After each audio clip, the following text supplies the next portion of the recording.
하나님의 말씀을 보겠습니다. 누가복음 1장입니다.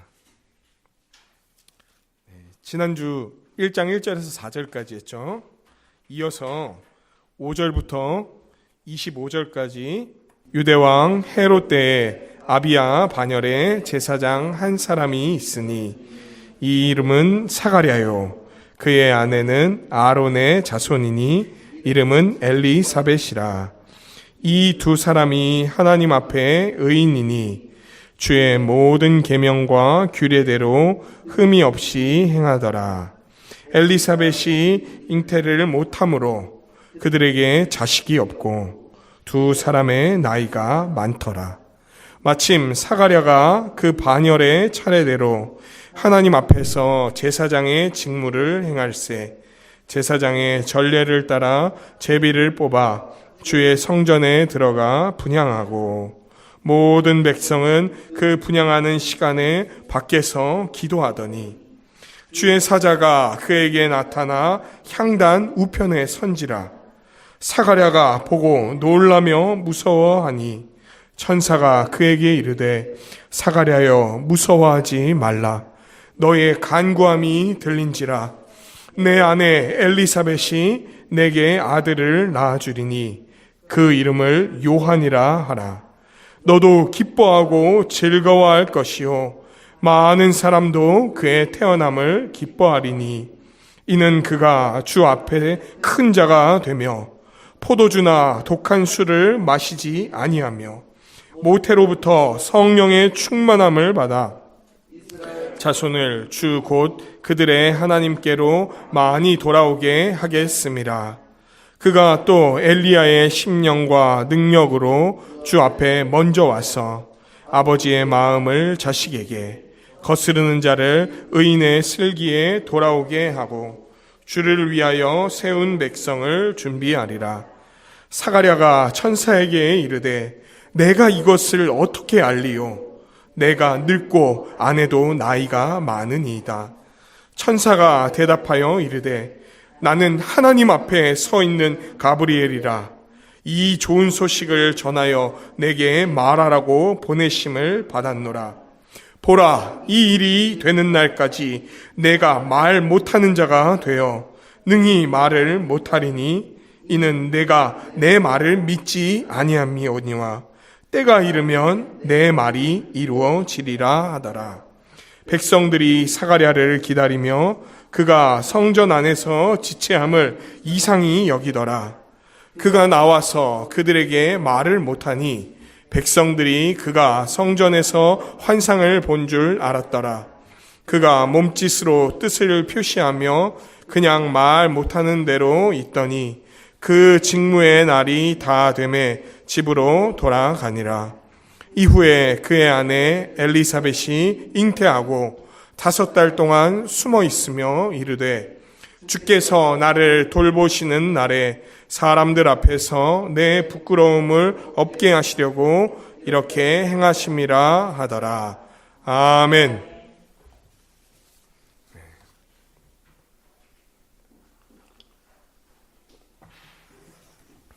할렐루야.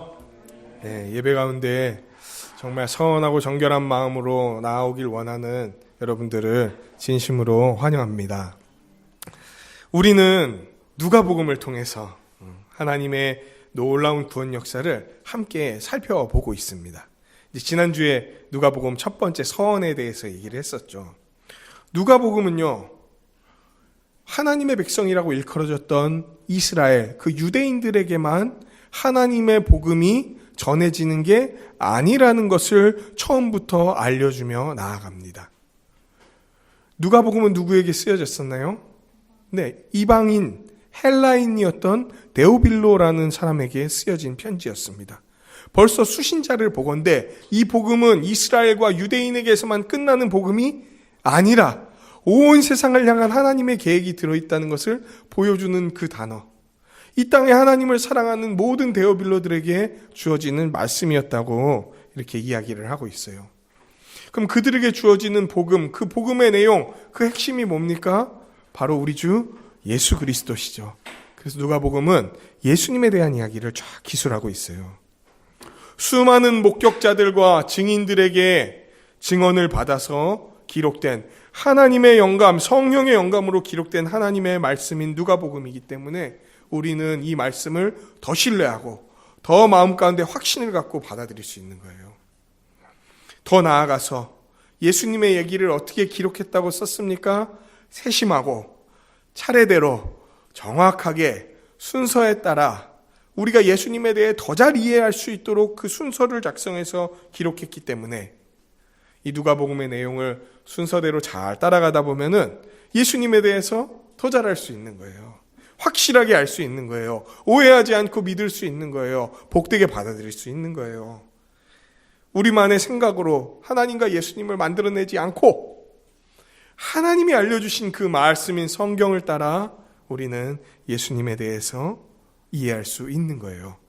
그래서 이 누가복음은요, 우리에게 주어진 말씀이고 우리를 향한 말씀이고 우리가 붙들어야 될 말씀이다. 이런 이야기를 우리가 지난주에 함께 살펴봤습니다. 그러면서 우리 누가복음 기대하자 막 이런 얘기를 했었죠. 네. 그리고 이런 배경 위에서, 이 배경 위에서 오늘의 말씀이 펼쳐집니다. 처음의 내용은 이렇게 5절에서 7절의 내용을 보면은 사가랴라고 하는 사람하고 엘리사벳이라는 사람이 나옵니다. 이 부부의 이야기가 이제 시작되는 거예요. 근데 이 이야기가 시작되기 전에 5절 가장 처음에 보면은 이런 말이 나옵니다. 유대왕 헤롯 때, 이런 표현이 나와요. 유대왕 헤롯 때. 이 헤롯이라는 사람은 이제 원래 유대인이 아니었습니다. 저기 유대 남쪽에 있는 이둠에 구약 성경에서 말하는 에돔이라고 하는 지역이 있어요. 에서의 후예들이 살고 있는 그 이둠의인 혼혈이에요. 그래서 원래 유대의 왕이 될 만한 정당한 자격이 없는 사람이에요. 정당하게 유대의 왕, 이스라엘의 왕이 되려면 누구의 혈통이어야 됩니까? 다윗의 혈통이어야 돼. 다윗의 자손이어야 돼. 근데 이 사람은 다윗의 자손이 아니라 에서의 자손이었단 말이에요. 그러니까 이 사람한테는 어떤 자격도 없었어요. 근데 이 사람이 어떻게 유대의 왕이 됐냐? 당시 로마의 최고 지도자였던 뭐 이런 거 사실은 몰라도 여러분 다 구원 받으실 수 있어요. 마르쿠스 안토니우스라는 사람에게 사바사바를 아주 잘해서 신임을 얻어서 유대를 다스리는 분봉왕이라 그러죠. 총독은 아닌데 왕으로서 로마의 어떤 지도 아래에서 그 나라를 다스리는 왕이 됐어요. 그리고 이 사람을 이제 우리가 다른 말로 헤롯 대왕이라고 불리기도 하고 예수님의 탄생과 아주 깊이 관계된 사람이기도 해요. 이 헤롯이. 근데 유대왕 헤롯 때에 이 이야기가 펼쳐진다라고 이야기를 해요. 왜 이런 이야기를 써놨냐? 하나님의 역사가 우리가 이렇게 성경을 볼 때 그냥 이거는 하나님의 좋은 이야기, 하나님이 우리에게 주시는 아주 복된 교훈 이렇게 생각할 수 있단 말이에요. 그런데 그렇게 좋은 이야기, 복된 교훈, 하나의 우리의 생각을 던져다주는 어떤 생각거리, 이런 이야기로 하나님의 말씀이, 하나님의 역사가 우리에게 다가오는 게 아니다, 이걸 알려주는 거예요. 좋은 생각 뭐 이런 이렇게 어디에요? 지하철 같은 데 가면은 뭐 이런 책들이 있죠. 거기에 뭐 실제 얘기도 있고 만들어 놓은 얘기도 있고 이러면서 여러 가지 교훈을 주는 얘기들이 막 써 있단 말이에요. 그거는 역사적이지도 않고 그냥 교훈을 주기 위한 이야기예요. 근데 많은 사람들이 생각보다 성경을 그렇게 받아들이는 경우가 있다는 거야. 그런데 유대 왕 헤롯 때에라는 말이 그 사람들의 생각을 깨는 그 표현이라는 거예요. 무슨 얘기입니까? 하나님의 역사가 시간과 공간을 뚫고 이 땅 가운데 그리고 여기에서 살아가는 사람들에게 임하셔서 역사하신다라는 것을 보여주는 표현인 거예요. 2000년 전에 말씀하신 그리고 역사하신 하나님께서는 2000년 후인 지금 우리에게도 이 시간 오셔서 그 말씀으로 역사하시고 내가 그때 보여줬던 그 놀라운 사건들의 의미를 이 시간 내가 시간과 공간을 뚫고 너희에게 와서 이 가운데서도 이루시겠다라는 걸 보여주는 표현인 거예요. 그래서 2000년 전에 일어난 일이지만 우리가 마치 오늘의 일인 것처럼 이 말씀을 듣고 받아들인단 말이에요. 아니면 이게 우리랑 무슨 상관이 있겠습니까? 아니면 이게 우리에게 어떤 의미가 있겠어요? 좋은 이야기 정도가 아니라 완전히 우리가 믿음으로 붙들어야 될 이야기라고 말하려면 이 이야기가 실제 이야기일 뿐더러 우리에게도 실제가 되는 얘기여야 된다라는 걸 보여주는 말씀이란 말이에요. 오늘의 이야기는 그렇게 시작됩니다. 그리고 두 부부가 나타나죠. 두 부부의 이름은 뭐였습니까? 발음이 되게 어려워요. 사가랴, 사가라도 아니고 사라다도 아니고 사가랴라는 사람하고 엘리사벳, 엘리자벳이라고 얘기해도 괜찮습니다. 지금 영국 여왕 이름하고 똑같죠? 엘리사벳이라고 하는 이제 여인이 나옵니다. 이 둘은요 부부였어요, 부부. 근데 이 부부에 대한 설명이 이제 쫙 펼쳐지는 거예요. 뭐라고 사가랴에 대해서 이야기합니까? 이 사가랴는 아비야라고 하는, 그러니까 저기 아비야 이리 와봐라 이게 아니고요. 그냥 아비야라는 사람의 이름이 있어요. 아비야라는 사람이 제사장인데, 여러분 이건 약간 배경입니다. 구약 시대 이스라엘에게는 제사장을 배출해내는 지파가 있었어요. 그 지파의 이름은 레위 지파라는 곳입니다. 그리고 레위 지파 전체가 다 제사장을 배출하는 건 아니에요.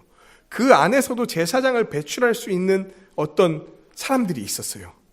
그리고 그 사람들이 총 24개의 반열, 24개의 어떤 뭐라 그럴까요? 구조로 되어 있는 사람들이었어요. 그 중에 하나가 아비야 계통, 아비야 반열이라고 하는 사람이었습니다. 사가랴는 그 아비야 반열의 제사장이었어요. 그리고 엘리사벳에 대한 소개가 나옵니다. 그 사가랴의 아내인 엘리사벳은 누구의 자손이라고 나옵니까? 아론의 자손이다, 이런 표현이 나와요. 혹시 구약 성경을 읽어보신 분들, 구속사를 배우신 분들은 아론이 누구인지 딱 알 거예요. 아론을 아론? 이런 게 아니고 아론이 누군지 안단 말이에요. 아론이 누굽니까? 모세의 형입니다. 그리고 이스라엘의 첫 번째 대제사장이 된 인물이에요. 그럼 아론의 자손이란 뜻은 무슨 말입니까? 엘리사벳이 여자이기 때문에 제사장이 되지 못했지만 이 엘리사벳 역시 어느 계열이다? 제사장 계열의 가문에서 태어난 여자다, 이 얘기를 하는 거예요. 그럼 사가랴와 엘리사벳의 조합은 뭡니까? 요즘 사람들이 이야기하는 꿀조합. 제사장 플러스 제사장 가문이 결혼한, 아주 그때로 보면은 복되고 복되다라고 말할 수 있는 가문의 결합이었단 말이에요. 사람들에게 엄청 칭찬을 받고 본이 될 거라고 기대되고, 정말 사람들이 이렇게 우러러보면서 그런 거 있잖아요. 와, 진짜 저 사람들은 저렇게 신앙 좋은 가문이 만났으니 얼마나 복되게 살까라고 볼 수 있는 그 조합이 사가랴와 엘리사벳 조합이었다는 거예요. 벌써 시작부터 상큼하죠. 되게 아주 좋은 조합이었어요. 그런데 이 사람들에 대한 설명이 나옵니다. 족보, 가문 설명한 다음에 이 사람들이 어떤 사람들이었냐에 대한 이야기가 나와요. 어떤 사람이었습니까? 이 둘은 하나님 앞에 의인이었다, 이렇게 나와요. 의인이었다. 하나님 앞에 의인이었다라고 불린 사람이 몇 명 있습니다, 성경에. 물론 여기서 말하는 의는 로마서에서 얘기하는 그리스도의 의나 갈라디아서에서 말하는 모든 율법을 항상 다 지켰을 때 주어지는 의를 말하는 건 아니에요. 이 사람들은 의롭다, 하나님의 법도를 아주 존중하고 따르기를 애쓰고 그 법을 사랑하고 지키려고 노력하는 그런 사람들이었다는 거예요. 성경에 이런 사람들이 나와요. 누가 나옵니까? 창세기에 보면은 노아라고 하는 사람이 나옵니다. 당대의 의로운 자다, 이런 표현이 나와 있어. 또 한참 뒤에 가면은 어떤 사람이 나옵니까? 아브라함, 하나님의 뜻을 귀하게 여기며 순종하는.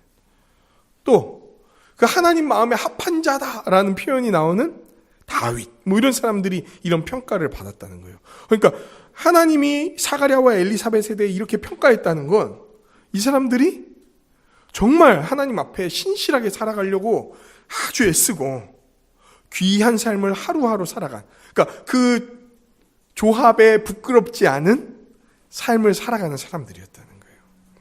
율법에 나오는 하나님의 뜻을 존중하게 여기고 두렵고 떨리는 마음으로 하루하루 순종의 삶을 걸어가는 귀한 사람들이었다는 거예요.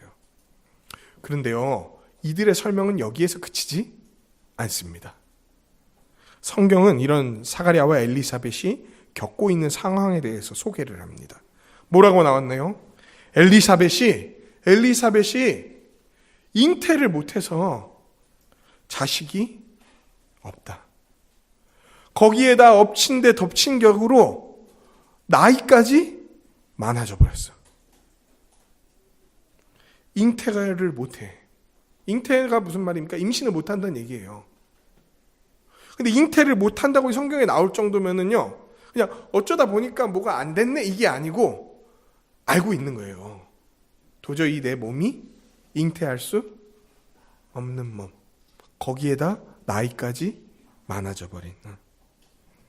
이렇게 괜찮은 사람들인데, 이렇게 잘 살아가고 있는 사람들인데 그들이 겪는 상황이 무자한, 자녀가 없는, 그리고 나이가 많아져 버린 상황이었다는 거예요. 당시에는 뭐 지금도 교회 안에서는 많이 그러지만 당시에는 자녀를 낳는 게 하나님이 그 뭐라 그럴까요? 화살통에 화살을 채워주신다. 막 이런 의미들로 표현되면서 하나님이 아주 복의 복을 부어주셔서 생명이 생명을 낳고 생명을 이어가게 하고 구원을 누릴 하나님의 백성이 늘어간다, 이런 아주 복된 의미로 받아들이던 시기였기 때문에 이렇게 경건한 가문의 사람들이 모여서 경건한 삶을 이루며 살아가고 있었음에도 이들이 무자한 것 때문에 받았던 그 시선이 어떠했을지를 우리가 생각해 볼 수 있는 거예요. 왜 나한테 이런 복이 안 주어지나? 나 진짜 하나님 앞에 잘 살아가고 있는 것 같은데. 아니, 잘 살아간다고 하나님께 막 저 잘 살아가요 이렇게 하지도 않고 겸손하게 그냥 고개 숙이고 신실하게 의로운 자로 살아가는데 왜 나에게 이 복이, 내가 그렇게 간절히 구하는 그 복이 이루어지지 않나? 원통한 마음이 들 때도 있지 않았을까요? 야, 이거 혹시 내 잘못 때문에 그런가? 내가 하나님 앞에 온전히 못 서서 죄지어서 그런가? 또 얼마나 주위의 시선들이 다양했겠습니까? 막 동정하는 시선들이 있었겠죠. 일단 그 아시죠? 옆에서 아이고 어떡하냐, 나아야 될 텐데, 뭐 이런, 이렇게 막. 또 어떤 사람들은 저 겉으로 봤을 때 저렇게 신실한 척 하지만 자녀 못 낳는 거 보니까 뭔가 문제가 있네. 부부 사이가 금술이 안 좋든가, 아니면 하나님 앞에 뭔가 삐끗해갖고 옆길로 샜든가. 그러니까 그 싸늘한 시선까지 너무 괴로운 시간을 보내고 있었어. 어느 정도 나이가 들었어. 오랫동안. 여러분, 그 괴로운 잠깐의 시선 있잖아요. 그거 참기 되게 어렵죠. 모멸감 들죠. 수치심 느껴지잖아요. 온갖 말들, 온갖 시선들, 나를 대하는 태도들에서 그 분위기와 뉘앙스가 다 느껴지잖아요. 한 주도 하루도 못 참아. 그래서 막 명절날 내려가면은 니 왜 취직 안 하니, 결혼 안 하니, 이런 소리 들으면 막 스트레스 엄청 받고, 그것과도 상대할 수 없는 그 어려움이 이 가정에 있었다는 거예요. 그런데요, 이 부부는 그 오랜 시간을 그 압박 속에서도 흠이 없이 의롭게 살아갔다는 거예요. 막 하나님께 따지고 싶지 않았을까? 아유, 들어서 못 해먹겠네. 뭐 이렇게 하면 안 되지, 하나님께. 근데 진짜 내가 이렇게까지 헌신하는데, 내가 이렇게까지 하나님 앞에 사는데 뭡니까, 주님, 이게? 내 가정이 이게 뭡니까? 좀 잘 되게 해주지. 저 자녀 한 명이라도 낳게 해주지. 이게 뭡니까? 그런 부부가 있었어요. 그러던 어느 날 사가랴가 성전에 갑니다. 그가 성전에 갔던 이유는요, 그 직무를 행하기 위해였었어요. 아까 반열이라 그랬죠. 사가랴가 아비야 반열의 제사장이라 그랬잖아요. 그 24반열들이 있었습니다. 그 24반열들은요, 그 해에 여러 절기와 상황에 따라서 투입돼서 성전에 들어가서 그 성소에 들어가서, 나중에 이제 그림을 보여드리고 싶어요. 성전 안에 들어가서 그 성소 안에 들어가서 진설병 떡상과 그 촛대를 관리하고 앞에 향단 그렇게 분향하는 그것들을 관리하는 그 일들을 맡았습니다. 그런데 그 24반열의 제사장이 총 몇 명 정도 있었냐면 한 18,000명 정도 있었대요. 18,000명. 그러니까 이 성전에 들어가는 직무를 행하는, 그게 이 사람에게 어느 때 돌아오냐면 거의 인생에 단 한 번, 딱 한 번 돌아오는 때가 되었다는 거예요. 얼마나 떨렸겠어요. 사실 제사장들은 이 일을 위해 부름받은 사람들이잖아요. 그러니까 이 한 번을 위해 인생을 살고 있다 그래도 과언이 아니에요, 이 사람은. 그런데 그때가 온 거예요. 그때가 온 거예요. 얼마나 떨렸을까. 막 저도 긴장하면 손 떨고 이러거든요. 막 성찬식 할 때도 가끔 떨고 이래갖고 잘 따라야 되는데요. 얼마나 떨렸을까. 막 그 불 꺼지면 안 되거든요. 막 거기에 막 떡도 이렇게 엎고 이러면 안 돼요. 아주 귀하게 잘 달아야 돼. 분향도 잘 돼야 돼. 각 반열의 제사장들이 돌아가면서 평생에 한 번 기회가 올 때 그렇게 들어가서 했다는 거예요. 그리고 제비를 뽑았더니 드디어 사가랴 차례가 된 거야. 이제 기대하는 마음을 갖고 사가랴가 들어갑니다. 그리고 그 분향하는 시간에 밖에서는 어떤 일이 있었냐면 백성들이 뭐 하고 있었습니까? 기도하고 있었다고 나와요. 이제 이 분향하는 시간은 하루에 2차례가 있습니다.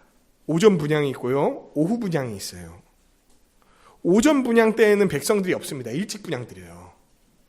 그리고 오후 분향 때는 제사장이 들어갈 때 백성들도 밖에서 함께 그 분향되어지는 것들을 보면서 보진 못하고 이제 그걸 기다리면서 기도합니다. 성전 안에서 분향 드린다는 의미가 뭔지 아십니까?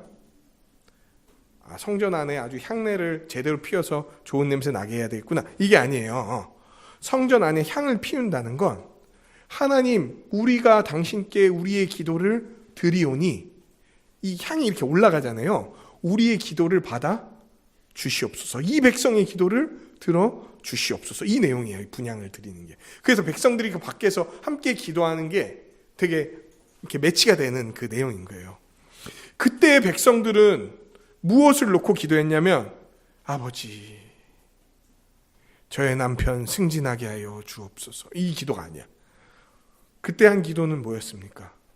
로마 제국 아래에서 신음하면서 아주 핍박당하고 겁탈당하고 돈도 뜯기고 자기 맘대로 살아가지 못하고 벌어들이는 돈의 반 이상을 다 세금으로 뜯기고 막 이런 삶을 살아. 그랬던 식민지 시대 사람이었어. 그들이 기도했던 내용, 나라와 민족을 위해 기도했던 내용은 뭐였냐? 주여, 우리에게 독립을 허락하여 주시옵소서. 하나님 약속하시지 않았습니까? 다윗의 자손이 나타나서 우리에게 영원한 나라를 주실 거라고 다윗에게 약속하지 않았습니까? 그 다윗의 자손이 나타나는 그때에, 하나님이 다시 이 땅 가운데 오시는 그때에, 여호와의 날이 오는 그때에 우리가 회복되고 하나님 앞에 진정하고 영원하고 온전한 나라가 세워져서 그 하나님 나라가 도래해서 우리가 복되게 살아가게 할 거라고 하나님 말씀하시지 않았습니까? 그때가 어느 때입니까? 속히 이루어 주옵소서. 속히 이루어 주옵소서. 이거 기도하는 거예요. 나중에 보시면 마태복음 이런 데 보시면 예수님이 나중에 메시아로 막 소문이 나고 예루살렘에 들어갈 때 사람들이 보인 반응 기억하십니까? 막 종려나무까지 흔들면서 호산나 호산나 막 얘기했잖아요. 그게 드디어 그 왕이 왔다고 생각하니까 그런 거야. 그러니까 그 왕이 올 날, 혹은 그 왕과 함께 오실 하나님, 그 하나님이 오셔서 이루실 하나님 나라가 이루어질 그날을 엄청 기다리고 있는 거예요. 이 사람들이 기도하면서. 분향이 그런 의미였어요. 그런데 분향을 하는데 사가랴가 깜짝 놀랍니다. 분향을 하려고 하는데 그 분향단 우측 앞에 어떤 사람이 서 있는 거예요. 그래서 거기 서 있으면 안 됩니까? 거기는 아무나 함부로 들어올 수가 없어요. 그 철통방어를 완전하게 해놓고 아무나 하나님 앞에 나올 수 없게 만들어 놓은 구조이기 때문에 그 사람이 들어올 수가 없는데 누가 서 있는 거야. 근데 딱 봐도 뭔가 그냥 일반인이 아닌 거예요. 이 분향단 앞에 이렇게 당당하게 서 있을 사람이면 뭔가 이 사람은 하나님과 관련이 있는 사람이야.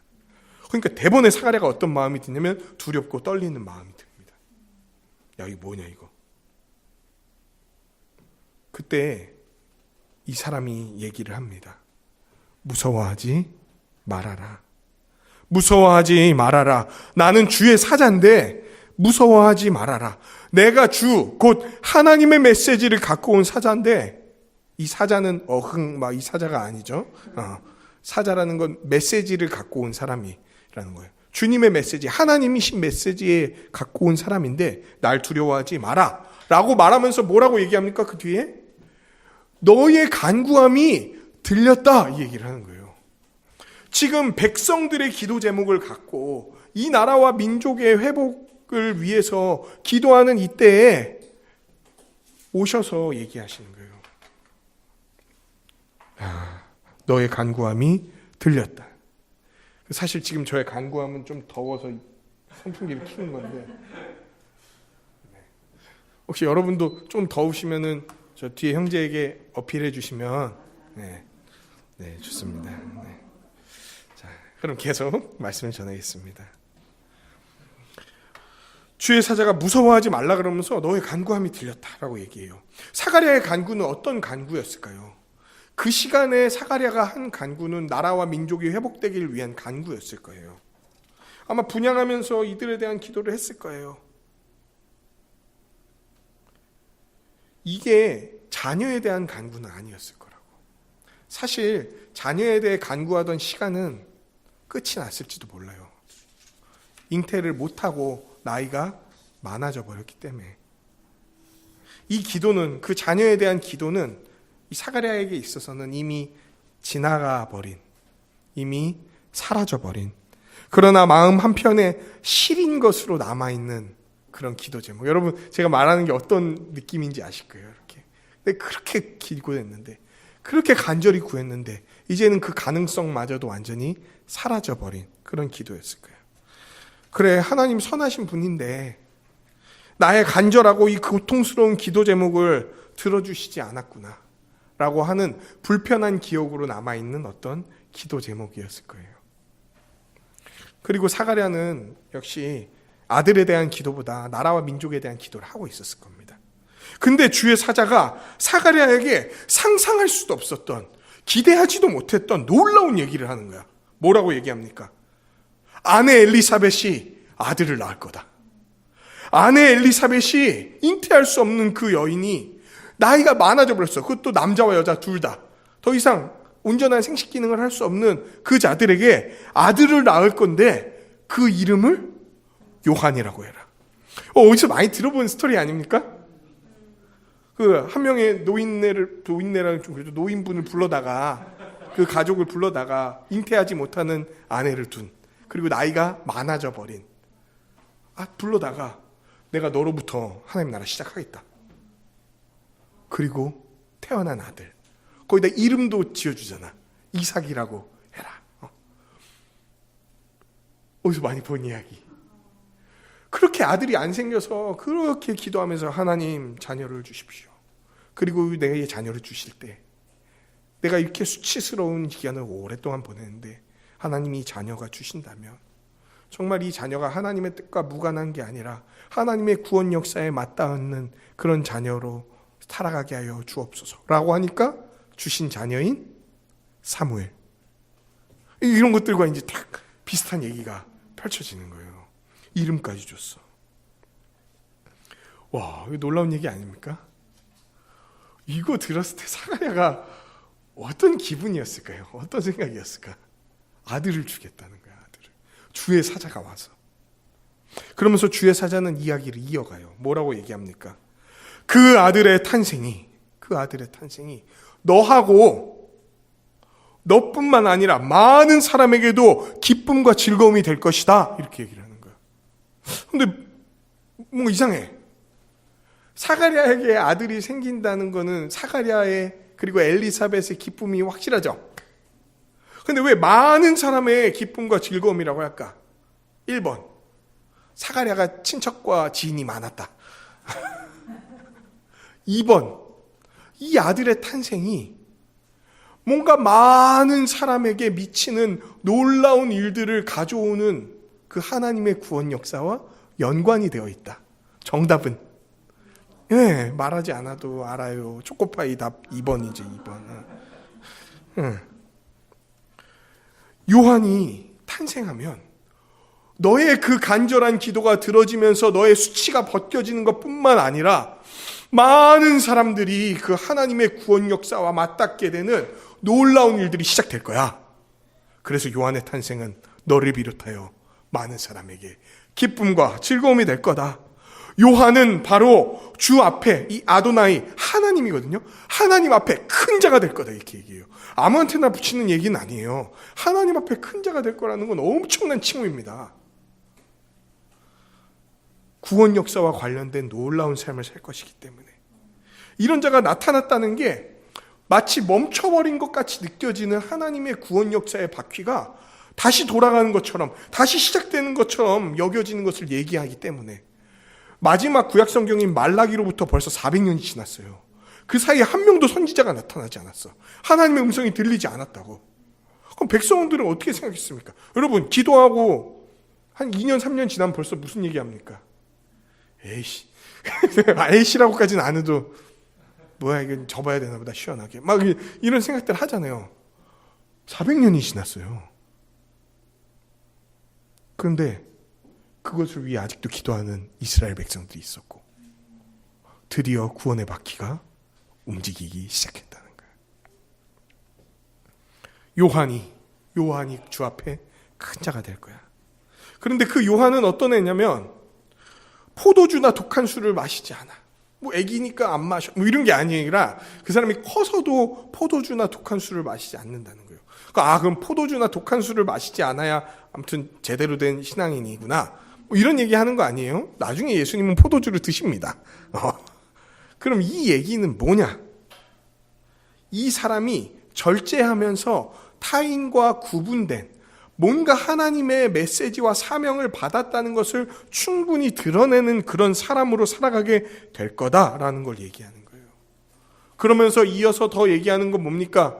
이 요한은 모태로부터 그 어머니의 태에 있을 때부터 뭐를 받는다? 성령의 충만함을 받는다고 얘기를 해. 태에 있을 때부터 성령의 충만함으로 태어난 사람 얼마 없어요. 요 다음에 예고되는 한 분, 예수님 말고 없어. 세례요한. 태부터 축복을 받았다 이런 사람들이 뭐 구약에 좀 있지만 모태로부터 성령이 충만한 자예요. 그러니까 얘는 태어났을 때부터 성령이 충만한 자요. 성령이 충만한 자로 어린 시절, 우리같이 막 찌질하게 이렇게 어린 시절 보내는 게 아니라 아주 하나님의 뜻에 그냥 어릴 때부터 어머니 제가 순종하는 것이 하나님의 뜻이 뭐 이러면서 살아가는 애였다고. 엄마가 나한테 해준 게 뭐가 있어? 뭐 이런 게 아니고 어머님이 모든 걸 다 해주셨습니다. 막 이러면서 살아가는 애로 자라가게 될 거라는 거예요. 엄청나죠. 그리고 이스라엘을, 이 민족을 하나님께로, 그들의 하나님께로 돌아오게 할 사람이라는 거예요. 이스라엘 자손이 회복되는 것은 큰 의미를 지닙니다. 하나님의 구원 역사가요, 아브라함을 통해서 아브라함의 혈통적인 민족인 이스라엘에게 이루어지고 그 이스라엘을 넘어서 예루살렘과 온 유대와 사마리아와 땅끝까지 이방에까지 미쳐질 거기 때문에 이스라엘에게 메시아가 오는 것이 곧 온 세계의 메시아가 전해지는 것과 관련이 되는 거예요. 그러니까 이스라엘의 메시아가 와야 돼. 회복이 이루어져야 돼. 구원이 성취가 이루어지기 시작해야 세상을 향한 구원도 성취되기 시작하는 거예요. 그런데 그 이스라엘 자손이 하나님께로 돌아오게 하는 그 놀라운 일을 준비하는 자로 요한이 세워질 거라고 얘기하는 거야. 와, 이거 엄청난 얘기죠. 그러면서 얘기합니다. 그 요한은 하나님의 백성에게 회개하라 하는 명을 내리면서 회개하라, 천국이 가까웠느니라 하라고 얘기하면서 하나님께로 돌아오게 했던 사실 구약에서는 천국이 가까웠다 이런 얘기는 안 하고 회개하라 회개하라 라고 얘기했던 어떤 선지자, 유명한 선지자가 있어요. 북이스라엘의 유명한 선지자, 아합 왕과 막 맞다이라고 하면 안 되겠죠. 막 이렇게 마주해서 싸웠던 그 선지자인 엘리야. 그 엘리야의 심령을 갖고, 마음을 갖고, 그 능력을 갖고 이 땅에서 역사할 거라는 거예요. 엘리야는 구약에서 가장 크고 위대한 선지자라고 불려졌던 사람입니다. 엘리야, 엘리사 그 두 스승과 제자의 조합은 장난 아니에요. 예수님이 이루신 기적들과 맞닿아 있어요. 그들의 기적이. 죽은 사람 일으키고 치유하고 막 끊임없이 기름이 나오게 하고 반죽 나오게 하고 막 이런 일들을 펼쳤던 사람들이에요. 그런데 그 엘리야의 심령과 능력을 갖고 요한이 이 땅에 사역하게 될 거다 이 얘기를 하는 거예요. 근데 요한은요 막 죽은 사람 일으키고 이러지 않았어요. 막 몇십 명을 먹이고 독이 든 우물을 정제시키고 이런 엘리사의 사역을 하지 않았어. 그런데 어떤 사역을 했냐면 요한이 저 사람 없는데 가갖고, 왜 사람 없는 데서 그런지 모르겠어요. 광야에서 막 소리 지르면서 회개하라 그러고 막 이제 지저분한 옷 입고 또 막 강가에 혼자 가갖고 어떻게 오면은 막 이렇게 세례 주고 이 일들을 하는데 온 유대와 이스라엘 전역에서 그 사람에게 몰려드는, 그래서 회개하겠다, 내가 회개하겠다 하는 일들이 벌어지기 시작했어. 기적을 일으키진 않았지만 기적들이 일어나고 있었던 거예요. 세례 요한을 통해서. 회개해야 됩니다. 그 백성에게 하나님이 오시려면요 가장 먼저 일어나는 일이 회개여야 돼요. 회개하지 않으면 그들은 하나님을 볼 수 없습니다.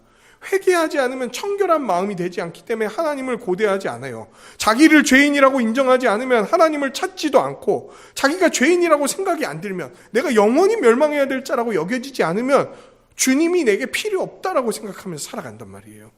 그런데 그 회개하는 일들을 일으킬 자로 요한이 서게 되는 거예요. 그는 주 되시는 하나님 앞에 서서 아버지의 마음을 자식에게, 거스르는 자를 의인들의 슬기에 돌아오게 함으로써 주를 위해 세울 백성을 준비하는 게 요한의 사역이었어요. 아버지의 마음을 자식에게 돌이킨다. 이게 무슨 말일까요? 아버지하고 자식이 싸웠는데 아버지가 다시 자식을 사랑하게 만든다. 뭐 이런 얘기일까요? 여기에 대한 해석은 좀 분분합니다. 아버지를 구약의 사고를 갖고 살아가는 사람들, 그리고 아들을 신약의 사고를 갖고 살아가는 사람들. 이래서 구약적 사고를 하고 아직 메시아가 오지 않았다고 하는 사람들에게 이 땅 가운데 메시아가 왔다라는 것을 알려주면서 그 메시아에게 세례를 주고 그 메시아에게로 돌이키는 사역을 한다. 뭐 이런 의미를 담고 있기도 하다라고 얘기해요. 또 아니면 여호와의 날이 임했을 때 가장 뚜렷이 나타나는, 하나님이 이 땅 가운데 오셨을 때 가장 뚜렷이 나타나는 특징으로 뭐를 얘기하냐면 가정의 회복을 얘기합니다. 부모와 자식 간에 나뉘어진 관계가 온전히 회복되는 그 일이 일어나게 될 거다라는 것들로 표현해서 해석하기도 해요. 근데 뭐가 됐든지 간에 약속이 선포되고 아직 성취되지는 않았던 그 시대에 하나님의 약속이 성취되는 그 시대를 기대하고 준비하는 자로서 요한이 부르심을 받아 살아가게 될 거다라는 얘기를 하는 거기 때문에 그의 탄생은 사가랴와 엘리사벳에게도 기쁨이지만 하나님의 구원의 수레바퀴가 돌아가는 것을 기다리던 그 이스라엘에게도 큰 기쁨이 될 거다, 이 얘기를 하고 있는 거죠. 개인이 이전에 부르짖었던, 하지만 그 부르짖던 개인이 지금은 놓아버린 그 기도 제목을 하나님의 사자가 들고 와서 내가 이제 이루겠다. 오히려 더 나아가 자기 개인의 기도 제목이었던 것을 그 백성의 구원과 연결시키면서 성취시켜 주시는 그 놀라운 하나님의 역사를 이 시간 보여주고 있단 말이에요. 야, 이 정도 얘기했으면 사가랴 어떻게 해야 됩니까? 두 손 들고 무릎 꿇고 아멘 아멘 이러면서 바로 엎드려 갖고 그냥 바들바들 떨면서 이 일이 이루어질 것입니다 막 이래야 되는 거 아닙니까? 근데 사가랴가 어떤 말을 했냐면요, 내가 이것을 어떻게 알리요? 내가 늙고 아내도 나이가 많아요. 하나님, 이게 성취될 거라고요? 이게 이루어질 거라고요? 제가 그걸 뭘 보고 알 수 있는데요? 제가 어떤 표적을 보고 이게 이루어질 걸 알 수 있는데요? 이미 나는 늙어버렸고 내 아내도 나이가 많은데 내가 하나님 이걸 어떻게 알겠습니까? 그 수많은 밤, 그 수많은 낮 눈물로 지새우며 제가 기도할 때 어디 계셨습니까? 내가 그렇게 기도하고 간구하고 울부짖을 때, 당신께 나아갔을 때, 그래도 조금이라도 일말의 그 가능성이 있었던 그때 안 들어주셨잖아요. 그때 내 목소리를 외면하는 것처럼, 듣고 계시지도 않는 것처럼 그렇게 시간을 보내버리셨잖아요. 나는 늙었고요. 내 아내도 나이가 많아져 버렸어요. 그리고 아내가 잉태할 수 없다는 사실 하나님도 아시잖아요. 저희는 끝났어요. 끝나버렸다고요. 그런데 이제 와서 아이를 낳을 수 있다고요?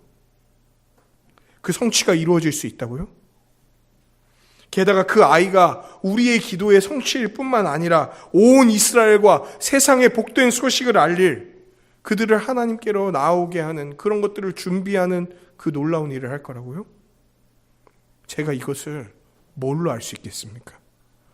도대체 이게 이루어질 거라는 증거가 뭡니까? 그 증거를 나에게 보여주십시오. 사실 사가랴가 두렵고 무서워서 이렇게까지 다 말 못했을 수도 있어요. 그런데 이 짧은 말에 들어있는 마음은 아마 이와 같지 않았을까. 신실하고 겸손하게 살아갔어, 그동안. 그 어려움 속에서도 의롭게 살아갔다고. 그런데 그 인생의 일생일대의 그 시간이었잖아요. 딱 한 번 오는 제사 드리는 그 시간에 주의 사자가 그에게 와서 그의 기도를 들어주겠다고, 이 민족의 기도를 들어주겠다고 얘기하는 그때에 사가랴는 어떻게 반응했습니까? 안 믿었어.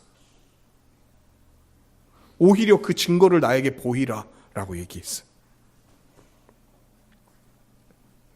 그때 가브리엘이 말합니다. 가브리엘이라는 이름이 이제 등장하는 거예요. 나는 하나님 앞에 서 있는 가브리엘이라 이 좋은 소식을 전하여 너한테 말하라고 내가 부르심을 받았다. 보라, 보거라. 이 일이 되는 날까지 그 증거, 네가 보이라고 했던 증거가 뭔 줄 알아?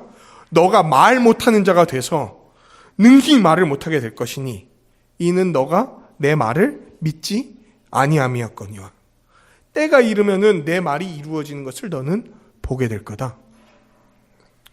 나는 하나님 앞에 서 있는, 가브리엘이 얘기하는 거예요. 나는 하나님 앞에 서 있는, 온 세상을 지으시고 다스리시며 불가능을 가능하게 하시며 내 조상 도저히 낳을 수 없는 불임인 여성인 사라에게서 노년인 아브라함을 통해서 자녀 이삭을 탄생하게 한, 내가 이루겠다고 한 모든 것을 이루어 왔고 그리고 이룰, 한 번 한 약속을 반드시 지키는 그 하나님으로부터 온 그분의 사자 가브리엘이다. 내가 이야기하는 이 소식은 좋은 소식이야. 나 너에게 이 얘기를 전달하려고 너에게 왔는데 지금 내가 보이는 반응은 도대체 뭐냐? 내가 말한 것을 무엇으로 알 수 있겠냐고, 그 증거를 보이라고, 그 표적을 보이라고 말하는 너의 그 불신 앞에 내가 응답하겠다. 그래, 내가 표적 보여줄게. 그런데 너는 그 표적을 네가 아무 말도 하지 못하는 걸로 보게 될 거야. 너의 아들이 태어나는 그날까지 너는 한마디도 하지 못하게 될 거야. 그 입을 뗄 수조차도 없게 될 거야. 왜 내가 이런 표적을 보여주냐고? 네가 나를 믿지 못했기 때문에. 너는 잠잠히 있으면서 내가 이룰 그 일들을 바라봐라. 너는 그저 잠잠히 있으면서 오직 내가 이룰 그 일을 바라봐라. 이 얘기를 말씀하시는 거예요. 사가랴는 하나님의 약속이 이루어질 표적을 받았습니다. 바로 입이 다물어지는 거였어요. 근데 밖에서 아까 누가 기다리고 있었습니까? 사가랴랑 이제 지금 가브리엘이 한참 얘기하는 동안 밖에 누가 있었죠? 백성들이 기도하고 있었잖아요. 그런데 사가랴가 안 나와. 그 당시에 이렇게 제사장 규율법 같은 게 있었어요. 성경 말고. 거기에 보면은 성소 아래 너무 오랜 시간 있지 마라 이런 게 나와 있어요. 왜냐면 오랜 시간을 있으면 있을수록 실수할 확률이 높아지죠. 거기서 까딱 실수하는 거는 뭐와 직결될 수 있기 때문에, 목숨과 직결될 수 있기 때문에, 막 구약 성경에서 봤잖아요. 불 잘못 들였다가 제단으로부터 불 나와갖고 아론의 두 아들들 막 타 죽고 이런 일이 있으니까, 또 감히 함부로 행하다가 바로 죽어요. 그래서 대제사장들도 1년에 딱 한 번 지성소 들어갈 때 허리에 끈 묶고 방울 달고 들어가요. 딸랑딸랑 소리 나면 아직 살아있다. 그래서 딸랑딸랑 소리가 안 들리면 어떻게 하는지 아세요? 줄을 당깁니다. 왜? 그 시체 가지로 들어가려고 하다 줄초상 치를 수 있기 때문에 끌어내서 당기려고 줄 매달고 하는 거야. 그러니까 성소에 오래 있으면 뭔가 이상한 거야, 이게. 근데 안 나와, 사가랴가. 사가랴 혼자 분향하러 들어간 거거든요. 그러니까 막 사람들이 수근수근 거렸겠죠. 왜 안 나와, 사가랴? 사가랴 이거 뭐야, 이거? 애진직 들어갔다 나와야 되는 시간인데도 안 나오니까, 야, 이 무슨 일이 일어났다. 그러다가 사가랴가 나왔어. 그러니까 사람들이 이제 궁금하잖아요. 아, 좀 빨리빨리 좀 나오지. 뭐 하고 있는 거예요? 거기서 떡 먹고 이런 거 아니에요? 물론 그러진 않았겠지만, 왜 안 나왔냐 물어봤단 말이에요. 근데 사가랴가 어떻게 해?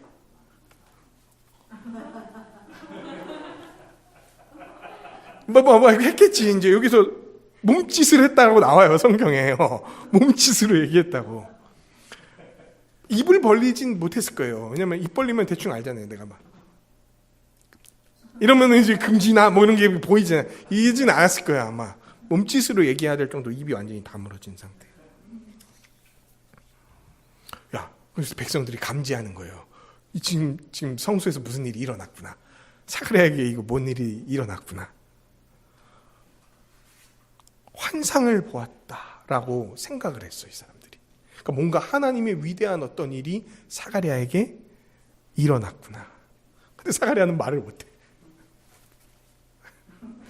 뭐 그때 당시에 수화가 이런 것도 없지 않았을까요? 있었어도 몰랐을 수도 있어, 사가랴는. 그런데 사가랴가 이제 이 일을 겪고 나서 어떻게 합니까? 이게 진짜 하나님이 이루실 거라는 걸 이제 알았을 거 아니에요. 그 다음에 어떻게 하냐면 오버하지도 않고 나대지도 않고 그 놀라운 일이 일어났음에도 그저 자기에게 맡겨진 그 사역을 묵묵히 수행한 후에 집으로 돌아가요. 그 직무를 수행하고 집으로 가버려요. 야, 이게 대단한 약속을 받으면 여러분 어떻게 되기 쉽습니까? 여러분 심지어 뭐 교회에서 어떤 장로나 집사만 돼도 되게 어깨 높아지기 쉽거든요. 근데 주의 사자가 와서 만나줬어. 그럼 막 거기에다가 그 네 아들이 이 백성을 하나님께로 돌아오게 나 칭찬하는 것보다 아들 칭찬하는 게 더 좋은 거 아시죠? 야, 네 아들 보니까 똘똘하겠다. 이러면 벌써 막 내 아들이 벌써 카이스트 갔어. 근데 아들이 이스라엘을 돌아오게 할 줄 아는 거야. 그럼 막 날아갈 것 같지 않았겠어요? 그런데 스스로를 대단하게 여기거나 높게 평가하지 않고 그때 오히려 자기가 불신해서 받은 표적, 입 다물게 된 것을 알아 겸손하게 그리고 묵묵히 그 사명을 수행한 후에 집으로 간 거예요. 그리고 이제 마지막 이야기가 이루어지죠. 이후에 그의 아내 엘리사벳이 잉태하고 5달 동안 숨어 있었다. 사가랴가 이런 일을 겪고 가브리엘이 선포하고 나서 엘리사벳이 잉태해요. 낳을 수 없었던 그녀가 고령인 상황에서 아이를 가졌어. 이건 벌써 누가 할 수밖에 없었다고 얘기하는 겁니까? 하나님이 하셨다. 위대한 일을 일으키시기 시작한 거야. 그런데 하나님이 일을 하기 시작하셨으면 엘리사벳은 어떻게 해야 됩니까? 딱 윗배에 손 얹고 5개월이면 그렇게 엄청 많이 나온 것도 아니지만 딱 얹고 그래서 아이고 하나님이 역사하셨습니다. 뭐 이러면서 이렇게 다닐 수도 있잖아요. 근데 숨어버려요. 왜 숨었을까요? 남사 싫어. 나이가 이렇게 많이 먹었는데 이렇게 아기를 가지니까 너무 뭐 금술 좋다는 걸 동네방네 자랑하는 것도 아니고 뭐 이런 게 아니었어요. 왜 숨어 있었습니까? 이 기쁜 소식을 만방에 뭐 만방까지는 아니어도 적어도 친척이나 친지에게 충분히 알릴 법하지 않나요? 근데 숨었어. 그 숨어있던 이유를 25절에서 엘리사벳은 얘기합니다. 주께서 나를 돌보시는 날에 사람들 앞에서 내 부끄러움을, 내 수치를 완전히 없애게 하시려고 이렇게 하나님이 행하신 것을 내가 알리기 위해 숨어 있는다.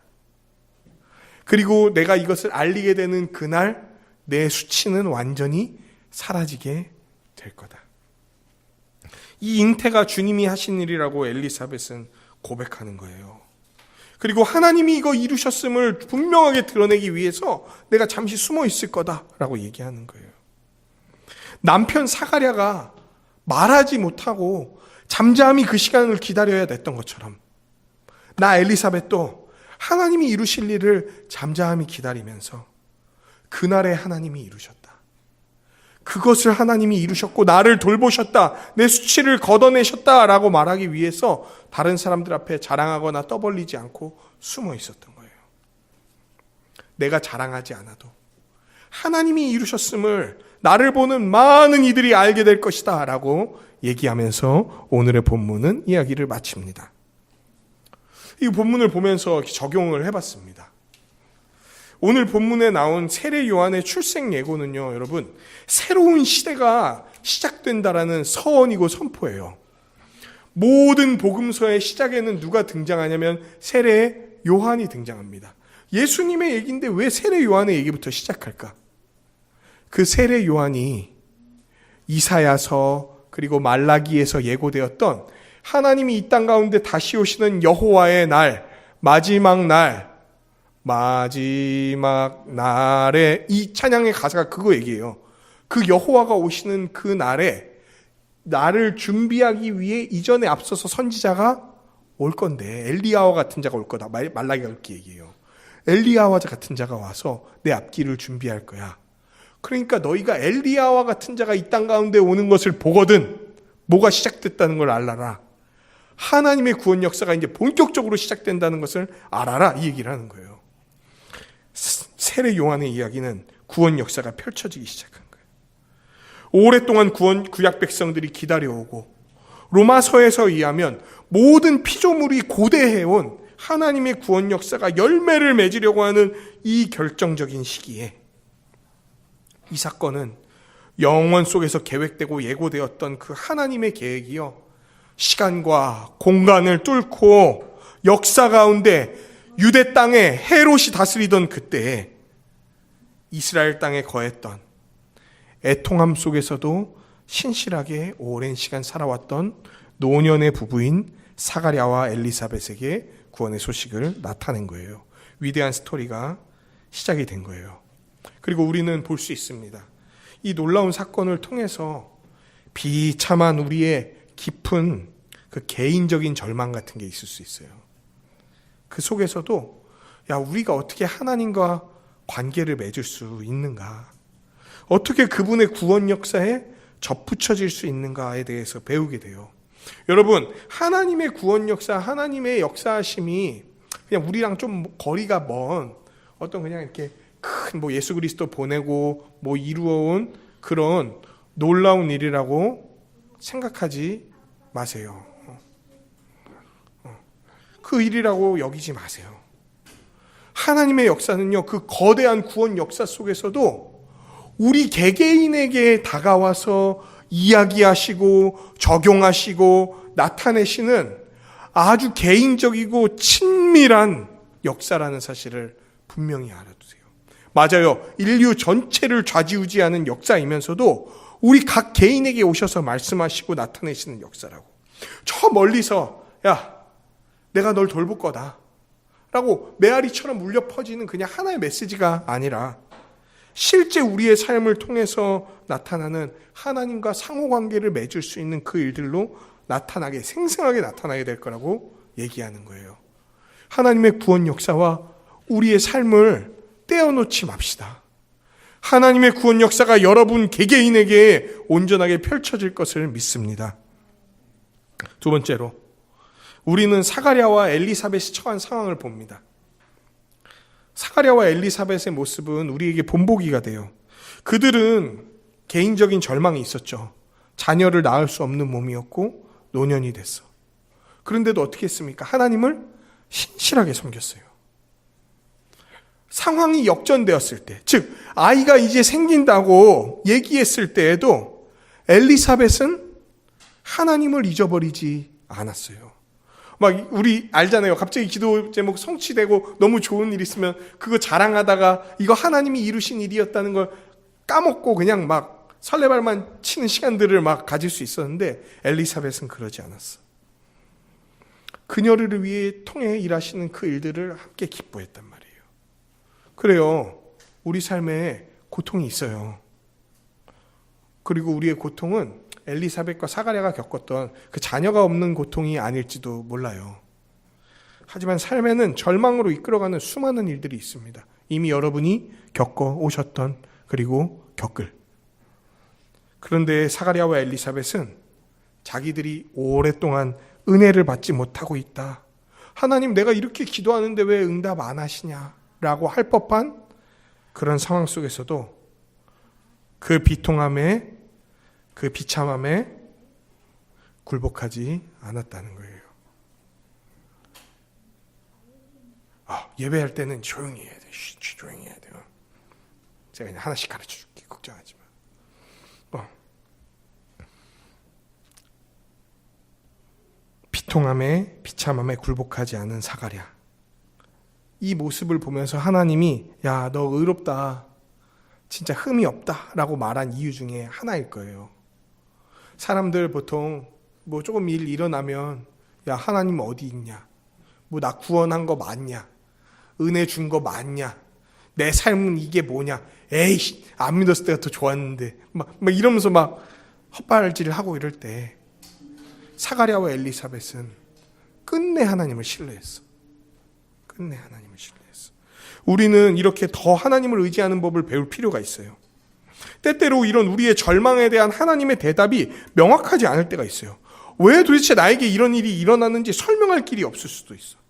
이게 자녀 문제가 됐건 부부 문제가 됐건 뭐 경제적인 파탄이든 심각한 죄나 혹은 아주 불행한 사고나 뭐 이런 것들이 동시에 혹은 막 연속적으로 일어나는 그 일들을 우리가 설명할 수 없을 때가 있단 말이에요.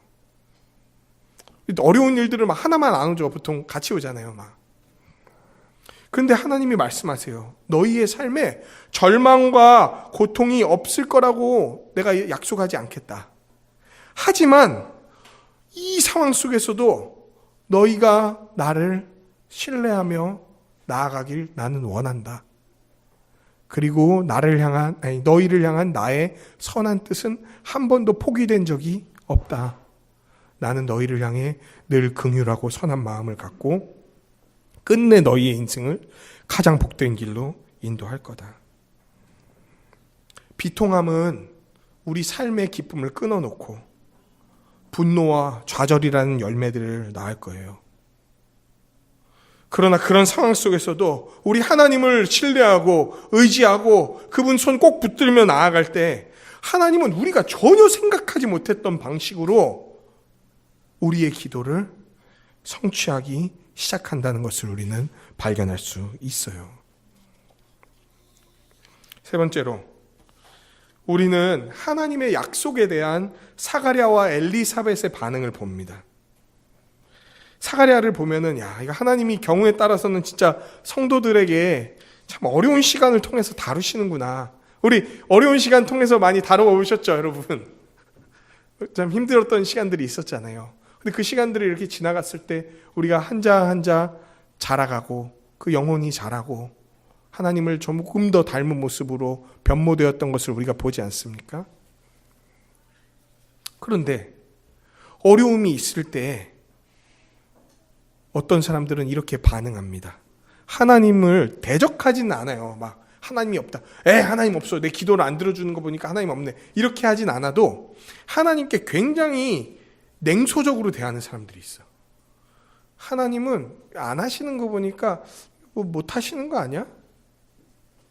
나를 사랑한다 그래서 고맙긴 한데 이거를 뭐 이렇게 들어줄 마음도 없고 들어줄 능력도 별로 없고 나한테 그렇게 관심 없는 거 아닐까? 근데 이거는요, 하나님께 반역하는 것만큼 위험한 태도예요. 우리의 죄는 잘못된 일을 행하는 것뿐만 아니라 의로움을 행하는 데 머뭇거리거나 주님을 충분히 신뢰하면서 살아가지 않는 것도 우리의 죄로 나아갈 수 있어요.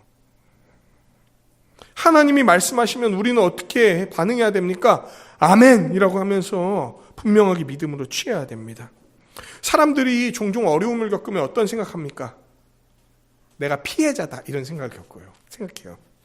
그러면서 하나님이 나한테 지금 고통을 허락했으니까 내가 지금 하나님으로부터 멀어지는 게 당연해 이렇게 생각하면서 막 하나님 피하고 이리저리 인생을 허비하면서 살아. 내가 이렇게 하는 게 정당해. 하나님이 내게 고통 주셨으니까. 혹은 더 나아가서 좀 세련되게 이렇게 표현할 수도 있어요.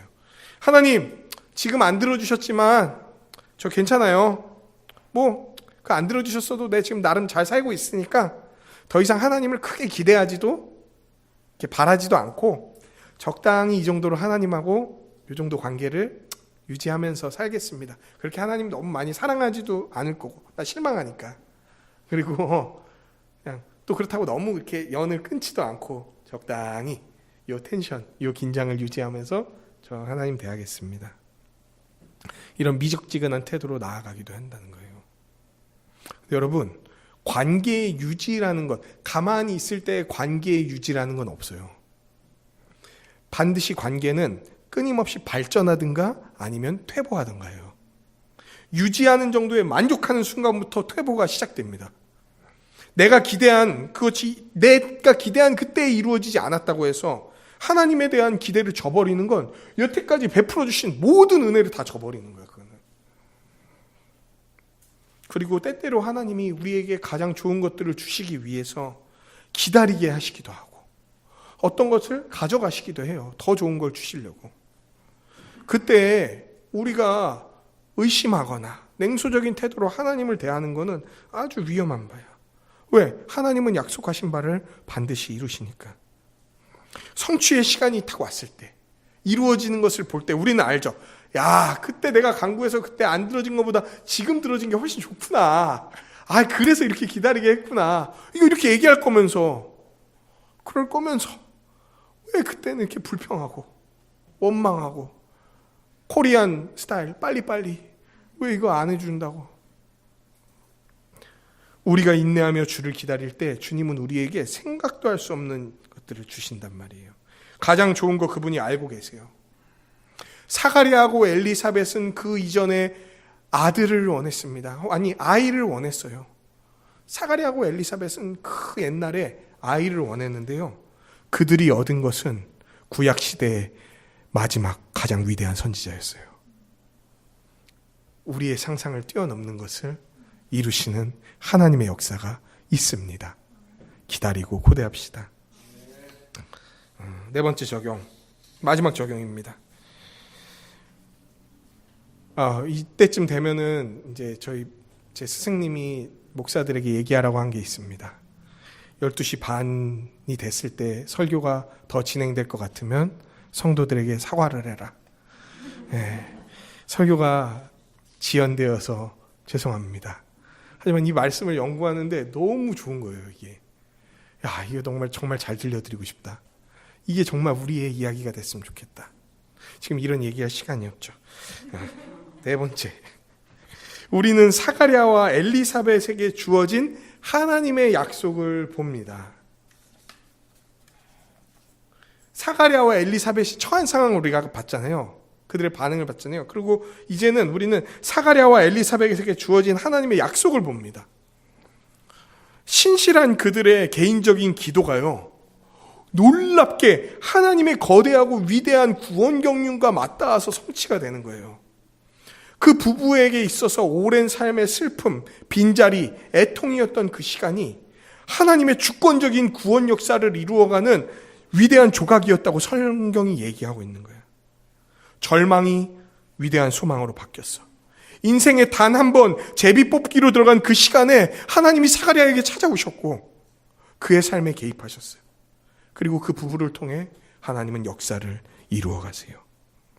요한에 대한 설명을 아까 제가 잔뜩 해드렸죠. 요한이 얼마나 중요한 사람인지, 하나님의 구원 역사에 있어서 그 위대한 사람인지 설명해드렸죠. 그 일들이 이루어질 거예요. 그 일들이 이루어질 거예요. 하나님이 한 백성을 찾아와서 이루시는 그 성취는 그 백성 한 명에게서 끝나지 않고 그 다른 백성들을 향한 하나님의 뜻이 성취되는 걸로 나타나게 될 거예요.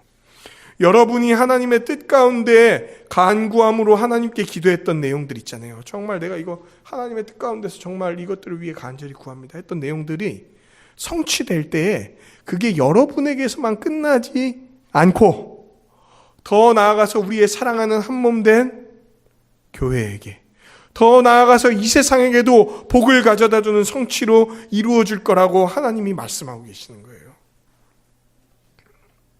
충분히 낙심할 만한 사유였잖아. 두려워할 만한 이유였잖아. 다 뭐냐 이렇게 포기할 만한 이유였음에도 그 모든 고통은 사가랴에게 나타난 하나님의 개인적인 방문으로 다 끝이 나버려요. 더 놀라운 것은 사가랴가 이전에 부르짖었다고 했던, 그리고 이미 자기에게선 어쩌면 잊혀진 그 기도 제목까지 끄집어내셔서 나에게는 잊혀졌는데 하나님에게는 그 기도가 한 번도 잊혀진 적이 없어. 영원히 우리의 기도를 기억하시면서 성취하시는 그 하나님께서 우리가 상상도 못할 방식으로 그 하나님의 위대한 구원 경륜에 우리의 사적인 기도를 연결시켜서 응답하시기 시작한단 말이에요. 그 위대한 이야기에 나를 세워놓으신다고. 나를 위한 사랑이 다른 이들을 위한 사랑인 그 하나님의 사랑과 맞닿게 되면서 시줄과 날줄로서 하나님의 구원 역사에 우리가 맞닿게 되는, 우리같이 정말 보잘것없고 아무 의미 없는 자들이 가장 의미 있는 그 일에 이루어지게 되는 그 일이 벌어지게 될 거예요. 한 사람의 수치를 거두시는 게 이스라엘의 수치를 거두시는 일이 되고, 한 사람의 기도를 들으셔서 역사에서 일어난 적이 없었던 온 세상을 구원하는 길이 열리기 시작했어요. 여러분, 우리가 주님 안에 살면서 그분이 우리에게 주신 기대 있잖아요. 그 하나님의 뜻 가운데서 우리가 간구하며 나아갈 때 하나님은 응답하실 거예요. 그리고 이 기도를 우리의 기도로만 끝내지 않아. 더 나아가서 그리스도 안에서 한 몸 된 교회 공동체, 그 교회 공동체를 온전하고 복되게 만들 기도로 바꾸시고, 더 나아가서 우리 주변 사람들을 온전케 하는 기도로 바꾸실 거예요. 주의 뜻 안에서 하나님 나라와 그 나라의 의를 생각하면서 간절히 구하기를 소망합니다. 말씀을 맺겠습니다. 하나님은 하나님 앞에 경건하고 신실했던 사가랴와 엘리사벳 이야기를 들으셨어요. 그들의 기도를 들으시고 응답하셨어. 그 기도의 응답은 하나님의 구원 역사에 맞닿았어요. 그런데 이게 막 우리가 기도하자, 하나님이 들으실 거다, 우리를 구원 역사에 맞닿게 하실 거다, 신실해야 된다, 어려움 속에서도 그래야 된다 막 얘기했지만 우리는 우리를 잘 압니다. 우리는 어떤 자들입니까? 신실한 자인가요? 신실보다 그 호떡 뒤집힌 호떡 같은 자 아닌가요? 선한 자들입니까? 의로운 자들입니까? 우리가 우리의 삶을 봐도 참 성실하지 않았던, 그냥 마음이 그냥 이리저리 갈팡질팡하고 하나님 배역하고 원망하고, 그 하나님 분명히 이루시겠다고 했는데 안 믿고 그랬던 우리 아닙니까? 나를 묵상하면은 내가 너무 이상해. 성경의 이상과 괴리가 너무 큰 것 같아. 그런데 우리의 기도가 응답이 될까? 사가랴, 엘리사벳 정도 돼야 하나님이 시원하게 그 기도 들으시고 응답하시는 거 아니에요? 여전히 부족하고 초라한데. 그런데 여러분 걱정하지 마세요. 왜냐하면 사가랴와 엘리사벳에게 나타내신 그 약속의 성취가 드디어 이 땅 가운데 일어나기 시작했어요. 그게 바로 이 땅에 오신 우리 주 예수 그리스도입니다. 예수 그리스도 오셔서 우리에게 찾아오셨어. 그리고 우리의 마음 문을 두드리고 우리의 마음을 여시고 우리 가운데 들어오셨어요. 그걸 우리가 예수님을 믿게 됐다라고 얘기하죠.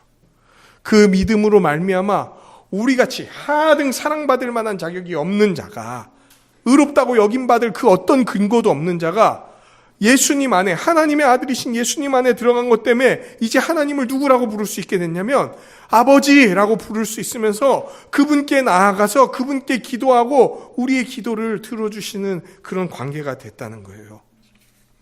여러분, 하나님이 이제 우리의 기도를 들으세요. 그리고 때에 따라 응답하세요.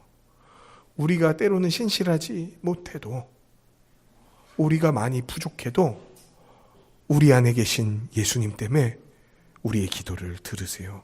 그 고통에서 나오는 우리의 기도를 외면하지 않을 거예요. 잠시 하나님의 뜻을 위해 우리 삶에 상실되는 게 있을 수 있어요, 여러분. 야, 이거 왜 내 삶에 이런 일이 일어나냐?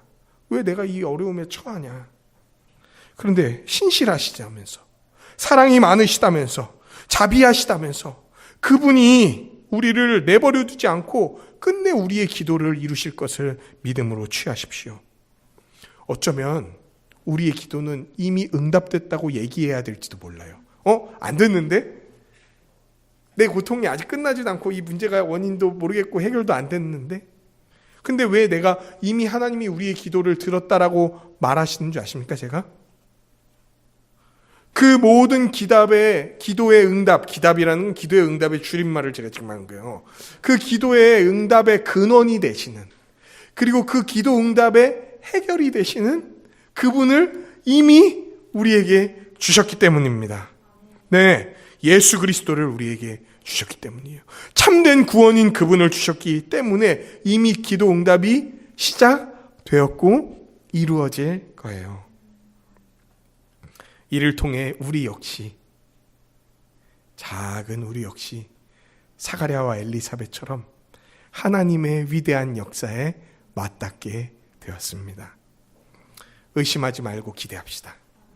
하나님의 시간과 우리의 시간이 다르더라도 하나님은 우리보다 지혜로우세요.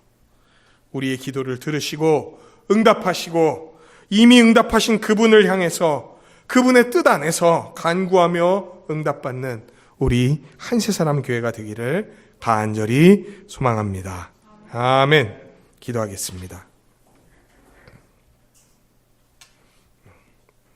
기도하겠습니다. 이제는 포기해버린 기도 제목을 가진 그런 지체들이 있습니까? 하나님의 뜻과 일치하는 기도 제목인 것 같은데 너무 고통스러워서 너무 간절히 원하기 때문에 구했는데 전혀 듣지 않으시는 것 같고 응답하지도 않으시는 것 같고 이제는 그 가능성이 다 사라져버린 것 같고 아무것도 보이지 않는다고 여겨지는 그런 지체들이 있습니까? 오늘 말씀을 통해 보여주시는 하나님을 기대합시다. 그분은 가장 신실한 때에 가장 좋은 답으로 우리에게 오실 거예요. 그리고 이 답을 이루시기 위해서 우리에게 자기 아들 예수 그리스도를 보내주셨어요. 이제 예수 그리스도를 의지하며 나아가는 자들의 기도를 하나님 우리 아버지께서 들으십니다. 신실하게 응답하십니다. 이미 이루신 그 하나님의 은혜, 우리 주 예수 그리스도에게 감사하며 주님을 기대하고 주님이 이루시는 그 놀라운 응답들을 바라보며 오래 참음으로 또 신실함으로 반응하며 살아가겠다고 이 시간 함께 기도하며 주님께 나아가도록 하시겠습니다. 같이 기도하시겠습니다. 하나님 감사합니다. 우리의 기도를 들어주시니 정말 응답되지 않는 것 같은 그 긴 시간 속에서도 역사하시며 우리를 살피시니 하나님 앞에서 신실한 자로 살아가게 하시니 참으로 감사합니다. 하나님이 이루시는 그 놀라운 일들을 성경을 통해 목도합니다. 그리고 기대합니다. 하나님의 뜻 안에서 하나님을 향한 우리의 기대가 헛되지 않을 것을 확신합니다. 하나님께서는 그 뜻을 그리고 그 뜻 안에 있는 우리의 기도를 반드시 이루실 것이기 때문입니다. 그저 하나님 앞에 엎드려서 간절하게 나아가는 우리가 되게 하여 주옵소서. 그리고 우리의 작은 기도를 통해 하나님의 위대한 구원 역사가 펼쳐지는 것을 교회를 통해 또한 바라보게 하여 주옵소서. 우리 주 예수 그리스도를 보내주셔서 하나님 앞에 기도하며 나아갈 수 있는 놀라운 은혜를 베풀어 주심에 감사합니다. 하나님을 아버지라고 부르며 나아갈 수 있게 해주시니 참으로 감사합니다. 오직 주님이 이루시는 모든 일들을 기대하오니 말씀을 읽는 우리의 눈을 고정시키시고 우리의 마음을 붙드시며 아멘으로 화답하며 나아가게 하여 주옵소서. 늘 우리의 기대보다 더 풍성하고 넉넉히 주시는 하나님께 감사드리며 우리 주 예수 그리스도의 이름으로 기도합니다. 아멘.